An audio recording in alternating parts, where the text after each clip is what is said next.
Hello, I'm Andy Palmer of Aston Martin, and I'm delighted to announce our deeper involvement with the Red Bull F1 team and their lovely Tag Heuer engines. The perfect match for the new Aston Martin DB11 V8 with its engine from, Casio.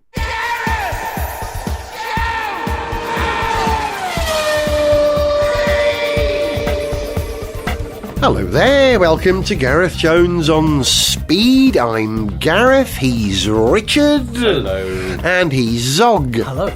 We almost sang that, boys. Hello, hello, we like the Beverly Sisters. I am with a large number of people, I would imagine, who are celebrating the fact that TVR is back. Is it is or are back? What's correct? It's a company. It's a company, yeah. Always a tricky one.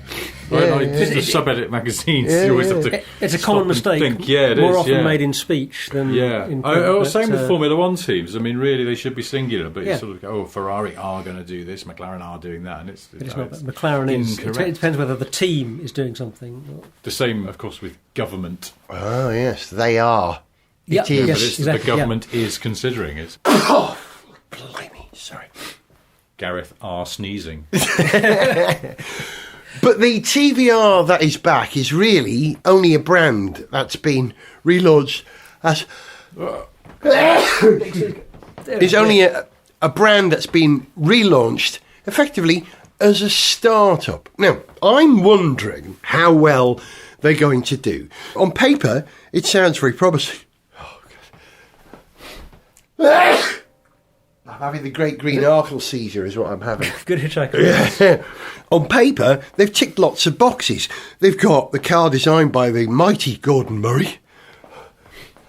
Oh, blimey. Lord, I'm so sorry, boys. Out of control. I have no control. A car designed by the mighty Gordon Murray and an engine that's been waffleised by the incredible Cosworth. But if you look at the track history of startups over the last, let's say, 10 or 15 years, they've not all been as successful as the only two successful startups I can think of, who are Ariel, who've done an amazing job to start from scratch and really get momentum, and the other one, Tesla. First of all, the TVR are going to do it? Oh, wait a minute. Yeah. I've got a thought of a third. Unless you're just doing go on. British. Pagani. Pagani, indeed. Pagani, Richard. indeed. But Yes. they're sort of they're new kids on the block, then, Yeah, so to speak. yeah. You know, they've made it sticks. Koenigsegg. Where Chisetta Yeah. didn't. Okay. Yeah. In the Koenigsegg. hypermarket, perhaps. What have the Romans ever done for us? But no, but Gareth's right, that the road is littered with the corpses of those who didn't make it. Yeah, but I don't think there's anything special about the automotive business here. I mean, I think a high proportion of companies that are launched don't last for 50, 60 years, or don't make it beyond 5 years. The Lightning Car Company. Do you remember we encountered them a few years ago? You mean, what, Gordon Murray, Chris Kraft one, making the rocket? Not that. No. Oh, that was the light car company. The Light Car Company, not to be confused. Yeah. The Lightning Car Company built what looked like a front-engine British sports car. Yeah, like a big GT. Yeah, Kind of long bonnet. Bristolish in a way. Yeah. Oh, yeah. Big Jaguar. It had Hub. in-wheel hub Yeah. electric motors, some nanotube technology for the batteries. There was, some kind of nanotech wizardry was supposedly going into the batteries, and they had some motor racing plans as well. They still exist. Lightning Car Company still exists. They haven't had much of a profile, though. No. They reckon they can deliver cars, is what they're saying now. But I looked up the business address, and it's just a little office in Old Street above an optician's. It doesn't look like a big concern. But I wish them well, if they can hang in there. There was another one that came and went that was disastrous. They didn't even show as a car. They threatened, didn't they? What were they called? Eternity? Do you remember them? Weren't they just modifying Porsche Exactly. Cayennes? And I saw But not them, admitting it. saw them announcing their car. I went to watch in a sort of hidden part of the Frankfurt show, I think it was. Hidden? About 6 years ago. Yeah. And they'd got Johnny Herbert on the stand to do part of the thing, and they were supposedly he was like a test driver or something. And while the other people were talking, Johnny Herbert looked like a man who was just realising that he was regretting something he'd previously agreed to. It was quite amazing. And they were based in Park Royal in London. That's right. Well remember. And in a way, I thought their business model wasn't terrible, because really someone else had done the hard work, which is to develop an engine and chassis and a body and all of the rest of it. And they were just sort of modifying for a fiddling with certain it, niche. So sawing the door handles off and replacing them with sort of flush, A bit like Project Aston Car style. or someone. Yeah, they were just a glorified Project Car. But then they apparently they were completely retuning the suspension, which is always a risk. But hey, they got Johnny Herbert as a test driver, apparently. And funny enough, I thought of them only, I don't know, last year sometime, I think. And I looked on Google Street View to have a look at their premises, and it was sort of conspicuously shut up. So I think they have conspicuously shut up. At least they weren't going, hey, we're going to do a whole new car from scratch, blah, blah, blah. And you just go, no, that's hard. Are you sure about this? Because let's not forget, I'm convinced, I read this somewhere, correct me if I'm wrong, but Gordon Murray said that the hardest part of the McLaren F1 project, the amazing and now legendary road car, the hardest thing wasn't the engine, wasn't the aerodynamics, wasn't getting the chassis set up right. It was door seals. No. Sealing the doors. Making car doors seal is a really difficult job. And let's be honest, in the past, some mainstream manufacturers have made a bit of an arse of it, and it's hard. It's hard to do, to make them stay in place, because the pressure and negative pressure at speed, doors sort of want to get sucked open. If they're pulled even by a millimetre out of their apertures, that makes horrible noise. Yeah, they don't seal properly. Probably relatively easy to make a sort of a rubber seal that kind of seals one way, but if it's got to sort of seal with pressure going both ways, that can be trickier. Sorry to digress a little bit, but there's an ongoing thing amongst the sort of hyper British car nerd world, of which I occasionally am a part, about how there was a project that never saw the light of day that was going to be the next project out of Rover after Rover 75. The next mainstream car was going to be a medium-sized hatchback, golf-sized thing, Project R30. Ah, yeah. And they did a load of work on it in Britain, and also BMW, who were owning the company at the time, did a load of work on it in Germany. Then BMW ditched Rover, and a lot of people, sort of hardcore Rover fans, go, BMW stole Project R30 and made it into the 1 Series, which is not strictly true. The 1 Series is basically a 3 Series underneath in terms of its layout. The R30 was a front-wheel drive car. But there is, as far as I can work out, and I've looked into this, one carryover. They use the same door seals. They use the same door. They did. The central body section is the same, because they've already done all the work, and it's a total pain in the arse to do it again. So it does. I know it sounds stupid, but they use the door seals. I was just making a flippant joke. No, I didn't, but that's it. But this is an illustration of how long and how fiddly it is to get this are. So they've done all the work. They're not going to throw it away. This is the car that had that sort of strange kink on the C-pillar. Is that the one I'm thinking of? The R30? It had also had some renderings which were based on actual leaked data from Rover, so they're pretty accurate. Yeah. Nice. Talking about door seals, I'm reminded of another startup which failed to manifest. And I think door seals might have played a big part in this. That's enough door seals. A few years ago, there was an attempt to relaunch the AC car company with a smaller car called the AC Ace that was going to be essentially a rebuild of the Smart Roadster. Yeah. And if I remember, the Smart Roadster had 1 or 2 door seal issues. Jonathan Sanderson, who's been on this programme a number of times, used to own one. They leaked like buggery. Yeah, door seals. I had one. You did, didn't you? And mine wasn't too bad in the general scheme of things. But it's still, on rainy days, just a little trickle of water came at the top of the A-pillar and just ran down the glass onto the door trim. Just enough. Annoying, isn't it? It was weird, but some of them apparently leaked appallingly, and they never got it right, and people were taking it back to the dealer, and they're going, oh yeah, they've sent us out, we're on to sort of like the 3rd generation of seals now, they're meant to be better, and they weren't. You can forgive it sort of on, a classic car, an older car, but modern car, there shouldn't really be any reason for it to... No, but that's the thing, because they do spend hours and years and months of... Sorry, I'm getting the wrong units of time here. They spend a long time doing these things. The ACA's thing was called Project Kimber, I think, wasn't it? I think originally? You're right, yes. It was going to be badged as the ACA's in production, because the Smart Roadster had been sort of killed off early. They'd given up. And I don't know how far they went down the road of actually negotiating with Mercedes to buy all of the bits needed to make it, but they released a sketch. It looked sweet, didn't it? With little round headlamps. Given sort of bug-eye lights. It looked quite nice, but otherwise... Looked like a Smart Roadster, which is no harm in that. No. It's quite an interesting looking little car.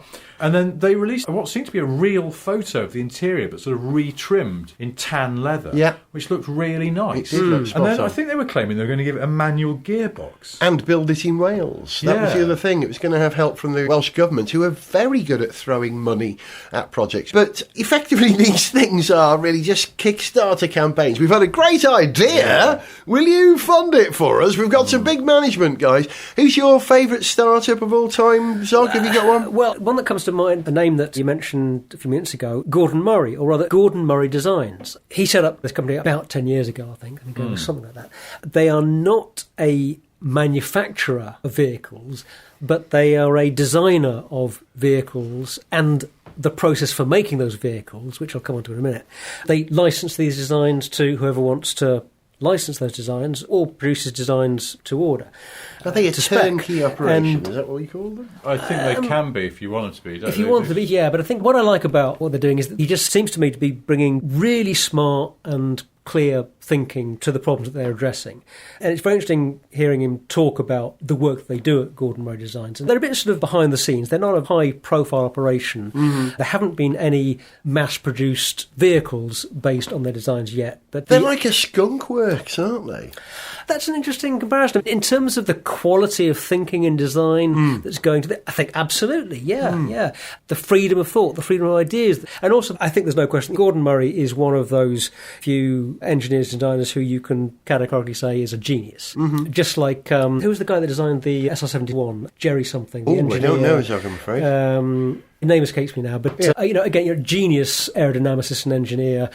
Among the designs that they've come up with are the T25 and T27 city cars, which I think a lot of people have seen. 25 was the internal combustion engine version, and 27 was the electric one. Didn't one of them become a Yamaha city car? But what's happened Yamaha to Yes, bought, I don't sort know what's of. going on there, and Shell also bought Oh, they did. That's right. the rights yeah. to sort of use it, and also, I don't know what But was going on. neither have manifested, have they? Well, No. the Yamaha is still on the way. I Is it? believe it's set for sort of 2018 or 2019 launch, I believe. And it's called the Motive or Motive-E. It's MOTIV.E. It's still on the way. And it is based on the 27. Oh, and it's this is all electric. You'd have to say the Yamaha looks a bit more conventional and a bit sweeter, to be honest, than Yeah, the I think it's a nicer than the looking T25. car, There's yeah. an awkwardness about the T25 and the T27. Yeah. Another product of Gordon Murray Designs is a truck called the Ox. Now, this was a design brief from a charity, a humanitarian trust involved in the developing world, and they said, can you design a truck for Africa? You know, A there hasn't really flat-pack truck. Exactly. This was part of the challenge. It has Yeah. to be rugged, cheap, reliable, and flat pack. Yeah. They came up with this thing called the Ox OX, which is a fantastic little truck. A great load carrying capacity. Little wheels. It's a diesel engine. It flat packs and can be assembled by lightly trained people in about 12 hours at its destination. Because it's flat pack, you can fit 6 of them in a shipping container instead of 2. And sold at IKEA outlets all over Europe if you want. there you go. There's some lovely detail in that Ox. Like in the back, you can have it. There's 2 sort of bench seats running lengthways, longitudinally indeed. But they also can convert into ramps, and you can load things into the back, or they can be Right. sort of like sand ladders and get you out of trouble. Yeah. And so stuff like Nice. that. Really simple but elegant thinking. It's And nice. it is good design. It's, minimum it's automobile. fully independent suspension. And I think the first 2 prototypes had 6-speed gearboxes, and then they've knocked that back to a 5-speed. It's a Ford Yes, box. that's right, There's a yeah. transit engine in there. Because it's just less complication, and the 5-speed box is stronger. And it's all about sort of simplifying it. They realise it doesn't need a 6-speed cruising gear. It's going to places where there aren't any motorways, so it's just unnecessary. It's adding weight and complexity. Why have it bin it? So they have done it. It's that sort of thinking as well. That sort of Horses for courses. Creating something that will fill a niche and do everything that's required of it to a spec, a tick box. Nice. And it's interesting that motorsport fans, we know Gordon Murray as this fiendishly clever designer who came up with a fan car, and all kinds of other wonderful F1 cars, the McLaren F1.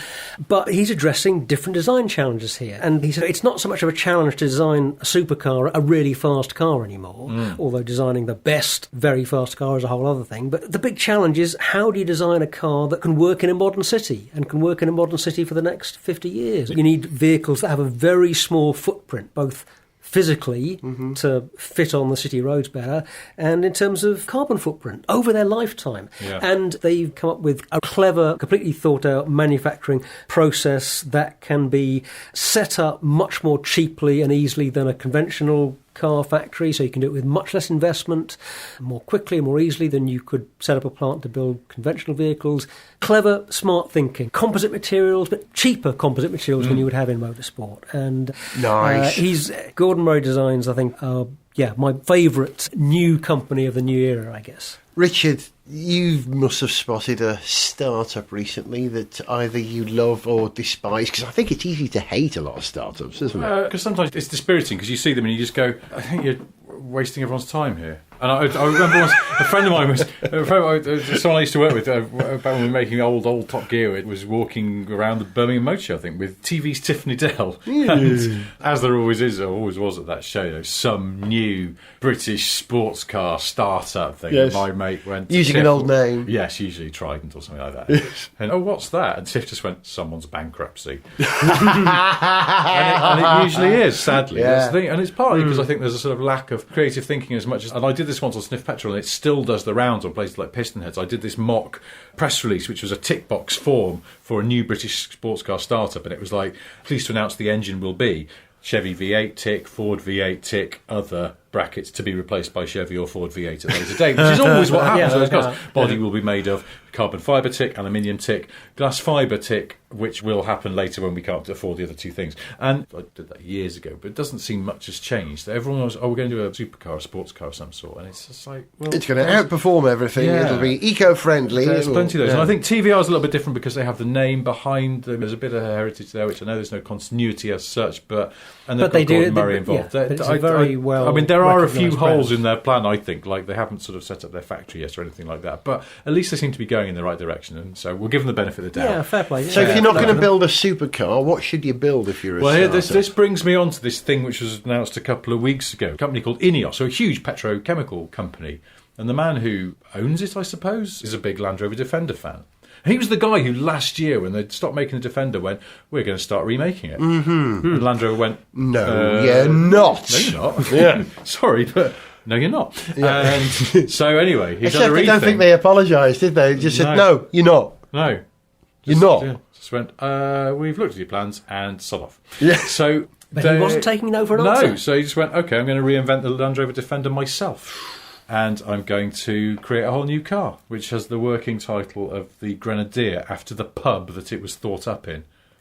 Now, immediately, I think we can see a problem here. He's come up with this idea in the pub. In the pub. Okay, yeah. Well, then again, some pretty good ideas have been come up with in pubs. Not Yes. some of the Then ideas again, I've some had in pretty pubs, mate. I've had terrible some ideas. terrible Yeah, ideas in yeah, pubs. true, yes. Oh, God. Yes, I know. I'll iron all my clothes while I'm wearing them. That's the kind of idea you come up with in the pub. I know, I'll build a car that's going to replace the Land Rover. What he's saying, this man, I've got his name here. Tim something, Tim Wealthy. Tim 4 billion. Jim Ratcliffe. That's it. Jim. What he's saying is that he's spotted a gap in the market because the Defender's gone, and it's no great secret. The new Defender, when it finally arrives, is going to be a much more sophisticated machine, much more sort of aimed at trendies in towns, not farmers. Now, he spotted a gap in the market, but the Defender was selling... I mean, they were making fewer than 20,000 a year. Mm. But he's immediately come in, I mean, much fewer, actually. I think the peak sales year for what became the Defender, back when it was the Land Rover, was like 1973 or something. You know, it's like, it's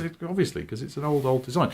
So he said, well, there's a gap in the market for a vehicle that was globally selling fewer than 20,000 vehicles, so I'm going to sell 25,000 a year. You go, well, that's immediately, your maths is a bit wonky there, but hang on, we'll give you the benefit of the doubt. It's going to be a new thing. And how's he going to fund it? Well, he's incredibly wealthy, and his company is incredibly wealthy. The numbers seem to vary depending on where you read, but it's somewhere between 600, 700, 800 million. Now, that is not enough to deliver a world-class, globally homologated car. It's just not. Designed from scratch. He's going to do a whole leather chassis. It's going to have a petrol or a diesel or a hybrid engine. All of those that's things. covering all the I know, bases. exactly. Well, this is, it's going to be carbon fibre or aluminium or glass It fibre. will also have a nuclear It's reactor. going to be made of something. Yeah. Well, now, It'll either have wheels or it won't. they're admitting they're buying in the engines, but from who? 25,000 units a year. Let's say, I don't know, rough half split between the petrol and the diesel. The hybrid, this is going on sale within 3 years. They're not getting a hybrid ready. Yeah, they're still in the pub, aren't they? Well, I mean, for Christ's sake, Gareth and I have both driven the Citroen DS5 hybrid, and we know how a major corporation can make a total cock of a hybrid powertrain. So some bloke called Jim, who hasn't even got a factory yet, is not going to get that working in 3 years. So he's going to do petrol and diesel. He's going to need at least, let's say, 12,000 diesel units a year. He says it's going to be a 3-litre diesel 4-cylinder from somewhere.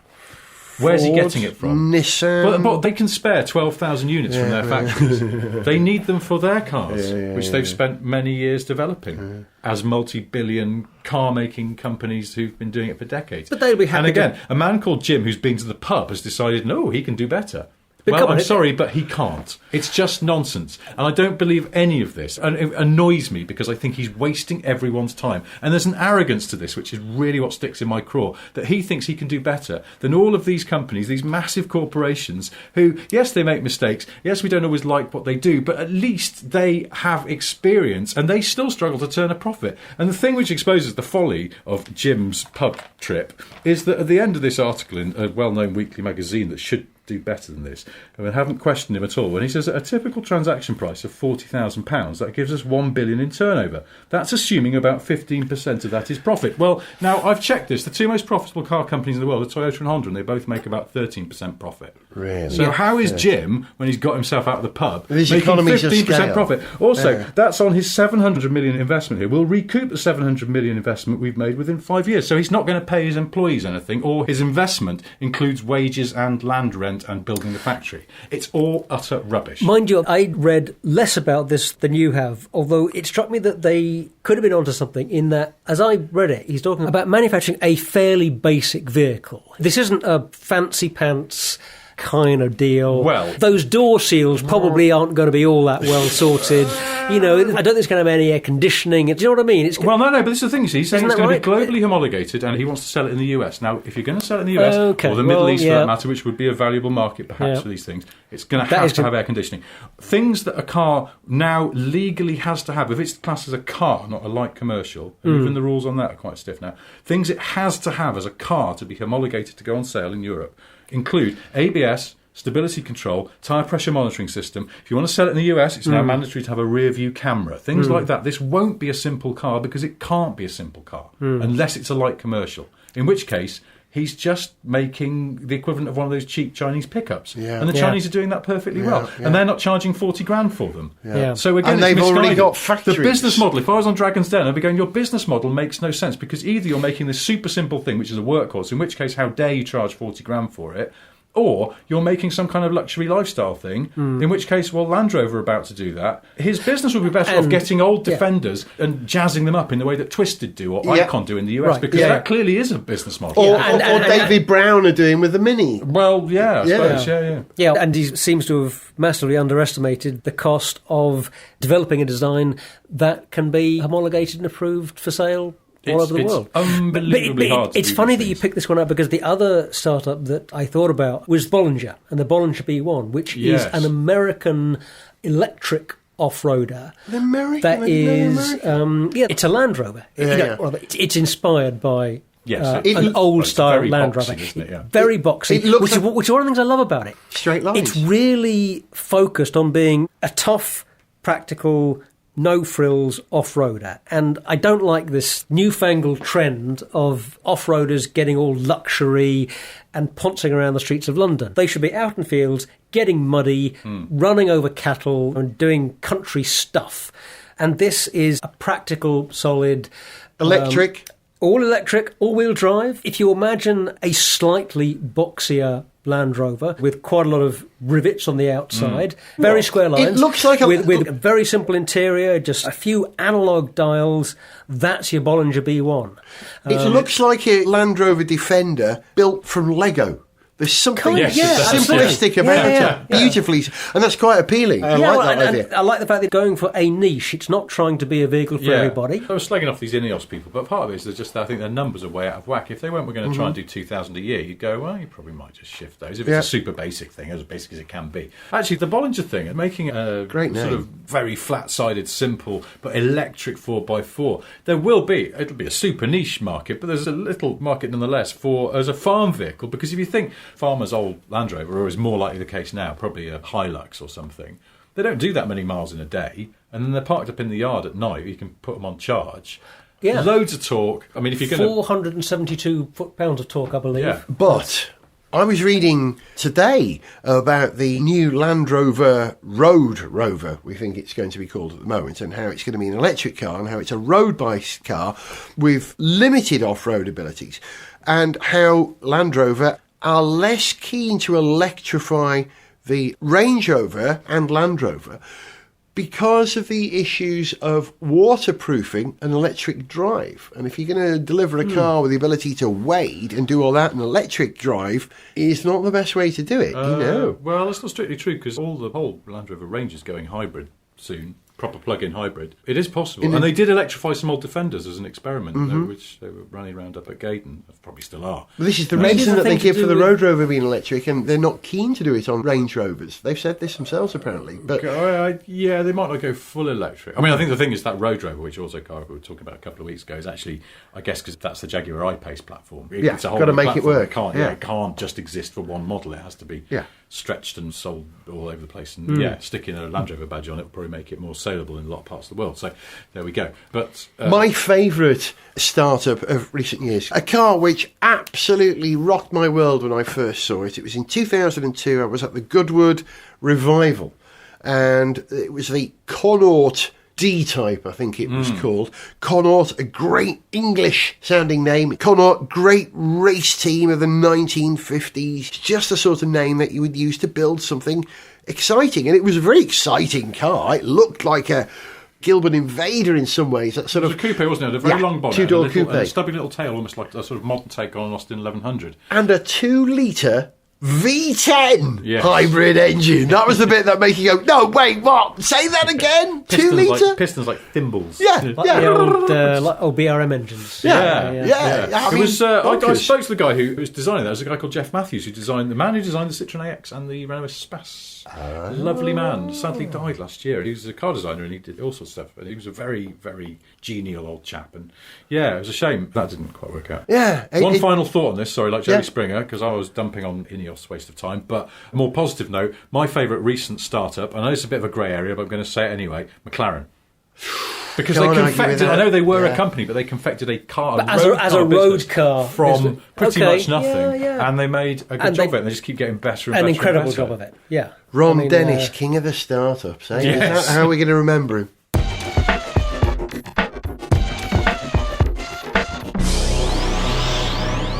Announcing the Vanguard GT.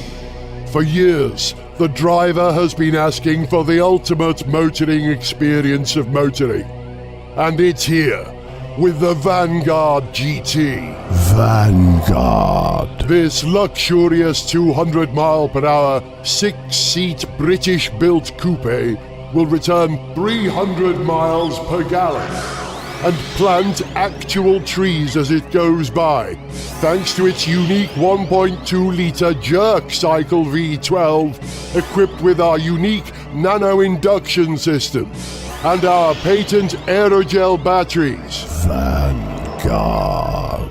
And it'll be fully autonomous with the most sophisticated onboard artificial intelligence and dynamic active anti-collision polarized energy defense force fields. Vanguard. In our first year alone, we will sell over 7 million examples of our 150 mile per hour, 4-seat, mostly British-built coupe. And Vanguard will be the leading car company on the planet in less than 5 years. Vanguard. We've brought together a team of some of the greatest minds from the UK's most successful towel laundry and pet cage manufacturing companies, along with a couple of undergraduate design students to produce this stunning car, which will change the entire world with its amazing Ford Pinto engine and 35 miles per gallon. All down to the magical powers of fiberglass. Coming soon, by which we mean never. Sniff Petrol with Gareth Jones on speed! For the second part of this episode of Gareth Jones on Speed, we have to leave the safe confines of my house. Studio. Yes, the studio, yes, my front room. And come outside into the quiet of Stoke Newington, where Richard has driven from his part of North London in Richard's still new to him Porsche. How long have you wanted a Porsche, Richard? God, I don't know. How old am I? 42. So 42 years. That'll For do. the sake of argument. I don't know. And is this the exact Porsche? Because it's quite rare buying a car, when you drive as many cars as we do, when you actually put your money down on a car, it's a hell of a big thing, isn't it? As it is for most people. Yeah. But is this the Porsche you've always wanted? Was it a very specific Porsche? No, I've always just fancied a 911. I mean, I've toyed with getting a Boxster as well, because I do like a Boxster. I don't think there's anything wrong with those Oh, either. yes. I've looked at all sorts of Porsches. I mean, every so often I see Zog's car or similar and go, ooh, 944s are nice, aren't they? But really, a 911 is what I really, really, really wanted. And I'm not so fussy about which sort, but there's a bit of man maths in this, because what I've ended up buying is a 911. But if you're a 911 nerd, you'll appreciate this. It's a 997 Gen 2 Carrera S. And all of this is important in some way if you care about 911s, and utterly irrelevant if you don't. But so old shape, basically. This car's 9 years old, almost exactly. But the Gen 2 version, so it has a direct injection flat 6, 3.8. Direct injection means a bit more power, but also a bit more fuel economy. And also, because to the mirth of some of my Helmswright friends in car journalism, this isn't the manual gearbox, this is the PDK double clutch. Hello. Because I live in London, and because I also promised my wife that she could drive it, and she prefers an automatic, and I thought, actually, for London I probably do as well. The practical Porsche, you've chosen Practical. the... But this is the thing, this car was the first one to have the proper double clutch. The previous Generation 1 car had an actual automatic, which wasn't very nice. And this is much nicer. And the colour, sir? This is black, this is basalt black. I should point out that it's 10 to 11 at night. Maybe I'll keep my voice down so we don't wake up our neighbours. We're walking around Richard's nice old Volkswagen. Oh, sorry, Porsche, right now. And nice wheels, sir. It doesn't look like a 10-year-old car by any means. Doesn't look like a 5-year-old car. One of the inadvertent benefits, this car was first registered in Belfast.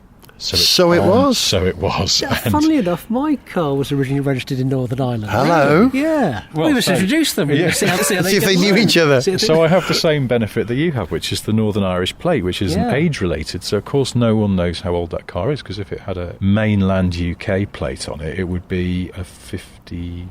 Oh, I don't know, I can't remember now. What was it, 2008 car? So it would have a 58 plate on it. And it doesn't, so no one knows how old it is. And because the shape of the 911 doesn't change very much, and because a lot of people aren't as nerdy as we are, they don't realise that it's not got the sort of longer wheelbase of a 991, which is the current car. So it just looks like a 911. And Can we get I've in? already had a couple of people go, you got a new car? And I'm going, yeah, it's new. And they go, bloody hell, it's like brand new. And I'm like, no, not brand new. It's like it's 9 years old. And they go, oh, it doesn't look it. So Yeah. And Can we get in? Yeah. If you open it, I'm just going to have a quick walk around it. It's a 911, exactly as Richard said. All 911s look exactly the same, don't they? You can't tell what year they were built. Oh, it smells like a hot car. There's a bit of engine oil smell in a nice way. Go on then, Zog's trying to clamber into a Porsche. Leave us a bit further back. That's it, you've got it. Yeah, both. I'll move it forward for you. There we go.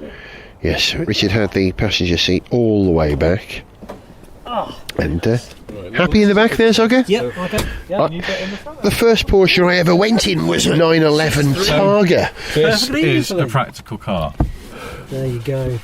This is a practical car, you Well, see. it is. I had a bit of money put away, and I was so bored of thinking I should invest it in, like, I don't know, whatever you do if you're a grown-up. And I decided, I'm bored of that, and I just thought, these cars now have sort of bottomed out. They've hit the bottom of their depreciation curve, and they're going up. And I think people sort of quite like them because they're a bit smaller than the current cars, so they're a bit more sort of true to the original 911 feel, which is part of the joy of it, is it's a very little car, relatively. Yeah, So it's easy to neat sort of little cars, right? drive everywhere. In town it's great, but also just on a normal sort of British B road, you drive something like a Mercedes AMG GT or even a Jag F type's got a wide car, you feel like you're sort of accidentally going to clip mirrors with an oncoming. I noticed that with that Boxster I had, that it was a dinky little thing, and all the better for it, more chuckable for it. I just realised it's got an ashtray. Your car's got an ashtray. What was the last car? Look, this does date it in a weird kind of way. Look, it's actually got a cigarette lighter with a graphic of a cigarette on it. Nice. And I don't know this has been in 911s for years. It's this funny little hole thing in front of the ashtray, and I don't know what it's for, whether you put your fag in that. I think you stand your fag in there. Your cigar in there. Yeah, so it's good. There's a little flap there. So one of the things that drew me to this particular car, apart from that, it looks nice on the outside. It has the optional, what they call Carrera Sport alloy wheels. They're the spokey ones. And they're my favourite alloys in this car. Correct. Yes. So I was very happy with that. On the inside, a few little details. The previous owner, you see, normally when you had the PDK, it had stupid buttons on the wheel. They're not very nice. They're not very easy to use. This optional proper paddle shift wheel, you couldn't have this in the year this car was made. It came a bit later, but it's retrofittable, which the previous owner did. He's had it retrofitted, which I would have done anyway. Nice. It's about 800 quid, so he's saved me 800 quid. He's also, and this is a really minor, really anal detail, the grills at the front, they've got all kind of pipework and radiators and stuff behind them, including for your aircon, but the holes in the bumper suck in leaves and stuff, and then they go all mulchy around your pipes and rot your pipes. But he's had some mesh grills fitted, which are very subtle. You'd think they were factory, and they're not. Now, this gentleman was our kind of chap, because he took care of his car. He also had some aftermarket springs and shocks put on it, which I test drove it, and it was all right. It didn't ruin the ride too much. But I was a bit of a purist, and I got the garage to put the original back on. Yeah, because I just prefer it to be stock. Have you noticed a difference? It probably is a little bit softer. But the thing is also, by putting the standard factory spec shocks on there, what Porsche called PASM. Oh, the so it's got the two modes. System. No, that's PSM. Stop me when you've had enough of acronyms. Yeah, I think it's Porsche Adaptive Suspension Management. It's PASM. So basically, it's got two mode dampers, so you can put it into a stiffer setting or just have it in normal, which is tolerable. It's really nice. One of the things about this car is it's really sort of properly sorted out car. Is the ride is perfectly fine around town. It's not soft, but it's totally livable. Then the faster you get, the best the ride gets. It really smooths out at speed. It's like they've thought about this, and it's like, well, when do you want it to be soaking up bumps, doing its job? When you want the suspension to be working at its best is when you're actually sort of going for it a bit, because it's a sports car, so why shouldn't it? It's lovely. And the steering, the steering is wonderful. You know, it's just because it's power steering. But these were the last of the hydraulically assisted cars. Before they went electric. They went electric, and it's not quite as busy. It doesn't move around as much as possibly old Porsches did, but it's still, by modern standards, even in normal driving, just going around a roundabout or something, through the wheel, you just get this sense of, changes in the surface and how the grip is and all of this stuff. It's just, there's a little bit of feedback coming through. It's lovely. Now, you're a family man, Richard. You have two small children, one a matter of weeks old, the other a matter of only 3 small years. Yes. Can you get a baby seat in the back of this? Yeah, I haven't tried yet. But I don't imagine we'll, at the moment, go out as a family, all 4 of us. But I know I'll get my boy's child seat back there, and he's about to get tall enough that he'll go onto a different, smaller seat, which is even better. But yeah, a mate of mine who's got a 911 Turbo actually sent me a picture. There's a fox just run by. Look at that. Oh, yes, that's Hello. North London, inner city urban foxes. A lot of Kentucky Fried shops around here, so he hangs out by the back of those. Seriously. Yeah, he has got quite a spotty face. So, mate of mine sent me a picture. He's got 2 girls who are 4 and 6 or 7. And he sent me a little selfie of the whole family going out for the day in his 911 Turbo and went, see, you're right, it is a practical car. Because once they get big enough, his older daughter doesn't need a seat at all. She just wears a seatbelt. And then it's fine. As Dog's now demonstrating, you can. A 2+2 you get is almost full-size adult in the back. A 2+2 is the perfect car for adults with 2 minor children. My Sora is a bit more than a 2+2. It's a proper 4-seater. And my 2 still just about fit in the back. Tycho tends to sit in the front now, and Violet goes in the back because her legs are shorter. But you can do it. You can get away with it. You can get away with it. How many miles have you driven in this so far? Less than 1,000? Yeah, I think I've only had it a couple of weeks or so. What sort of MPG are you getting there, Richard, for it? In the 30s? No, probably will on a long run, actually, because the other thing about the PDK gearbox is it's 7-speed. It's got quite a high top, so on the motorway, it'll just lope along, it'll be fine. I don't know, around town it does like low 20s, so it's not great, but it's not terrible. It's a 3.8 litre 6-cylinder engine. Exactly. It's like you sort of go, actually, that's quite big. So, in summation, knowing you like I do, I would have thought you'd have more likely gone for an Aston Martin or a Jaguar or something British. Why did you go for a Porsche? Because it's your money? Because I've always liked them. And like I said, there was some man maths here, which is not daft man maths, it's just that I don't think I'll lose on this. Yeah. So, I mean, obviously it costs me money to run because of insurance and shizzle, but that's fine, you know. You can't put a price on things you enjoy. I can't enjoy getting a statement that goes, oh, you've got some stocks and shares and they've gone up 0.2%, have they? I can't just blow money away because I have children and stuff like that. I don't want them to go, Dad, why do we now live in a tent? But at the same time, I do quite hope that one day my boy will go, when I was about 3, my dad had a really cool car. I mean, he lives in a tent now because he made some bad investment decisions. But he had a really cool car when I was little. When my sister was born, he bought a really cool car. I don't know. So I'm going to make sure this doesn't ruin me. But I don't think it's a completely idiotic choice. And unfortunately, an Aston, I don't know, you couldn't get a nice Aston for the money that I paid for this. You could probably get a Jag, and F-Types have fallen quite a lot, but they're only 2 seats. And even the XK and XKR, I don't think they've got as much room in the back as this. Yeah, well, we've still got room for a tent. And also, they're just still plummeting, and this, I think, is sort of So, level did you out. say there's still room for a tent? You're considering camping again? You like? No, I would not, absolutely not. I'm just pointing out that if one was so inclined, one could just about fit a small tent in the back. You could. Yeah, Do you approve? I could move around. Even though this is a Porsche with the engine in the wrong part of the Porsche, from your point of view, do you approve of this car? I do. I thoroughly approve. Yes, I approve this message. I'm Zog, and I approve this message. Me too.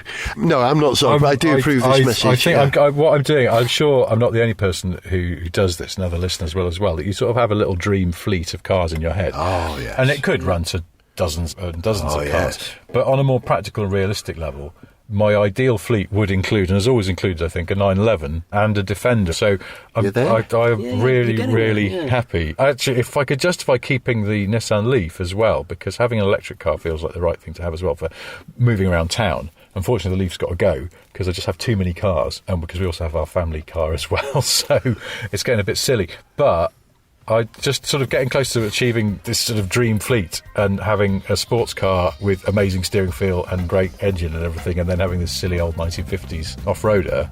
As I go, that brings me more satisfaction than it probably should.